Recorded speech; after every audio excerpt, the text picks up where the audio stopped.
नमस्कार बच्चों, आपका हमारे YouTube चैनल पर हार्दिक स्वागत है।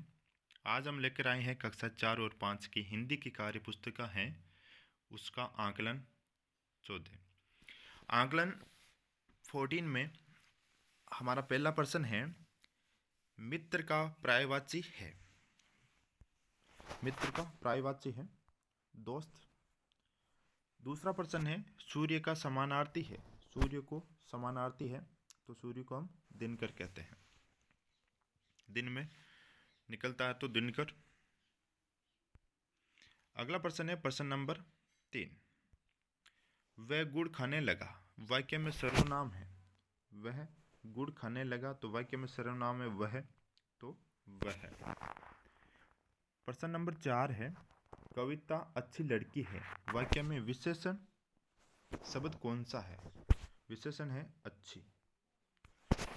क्या हो गया? कविता अच्छी लड़की है तो अच्छी विशेषण हो गया। अगला प्रश्न है प्रश्न नंबर 5। नीचे दिए शब्दों में से संज्ञा सर्वनाम छांटकर लिखने हैं। जो ये शब्द दे रखे हैं उनमें हमें क्या करना है? संज्ञा यहाँ लिखना है और सर्वनाम को यहाँ पर लिखना है। तो कर्ण संज्ञा हो जाएगी।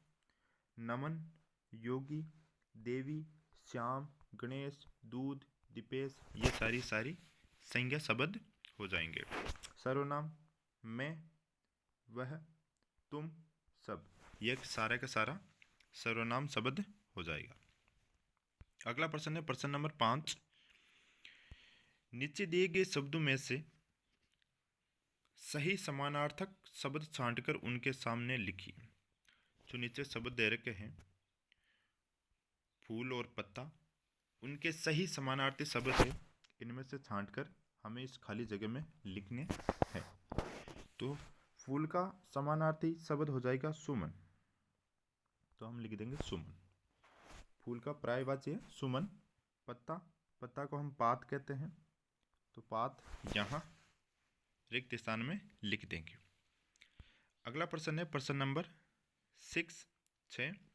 नीचे दिए गए संयुक्त वर्णों वाले शब्दों पर गोला लगाइए। जो नीचे शब्द दे रखे हैं उन पर गोला बनाना है। जो संयुक्त है, दो शब्दों से मिलकर बने हो, उनको गोला बनाना है। तो सबसे पहला हो जाएगा बच्चा, दूसरे में हो जाएगा पुष्पा, तीसरे में हो जाएगा अंधा, चौथे में हो जाएगा पक्का, आकांक्षा और खत्म। इस प्रकार हमारे ये सारे के सारे संयुक्त वर्ण वाले पर गोला बना दिया जाएगा या बना देंगे। अगला प्रश्न है प्रश्न नंबर 7।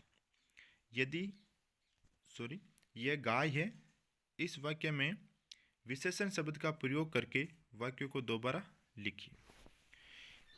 यह गाय है तो ये हमारा वाक्य है, तो इसमें हम विशेषण शब्द का प्रयोग करना है, फिर बाद में दोबारा लिखना है। तो हमारा विशेषण शब्द हो जाएगा काली। यह काली गाय है। अगला प्रश्न है प्रश्न नंबर 8। राम ने बचपन में बहुत मिठाई खाई, वाक्य में संज्ञा शब्द के नीचे रेखा खींचिए। संज्ञा शब्द हो जाएगा राम और बचपन और मिठाई, ये हो जाएगा हमारा संज्ञा शब्द। अगला प्रश्न है दिव्या ने खीर बनाई, वाक्य में क्रिया शब्द क्या है? लिखिए। दिव्या ने खीर बनाई तो क्रिया शब्द हो जाएगा हमारे बनाई। बनाना यह क्रिया है, क्या हो जाएगा? बनाना, यह क्रिया शब्द हो जाएगा बनाई। इसी के साथ हमारा कार्यपत्रक 14 यहीं समाप्त होता है। जय हिंद।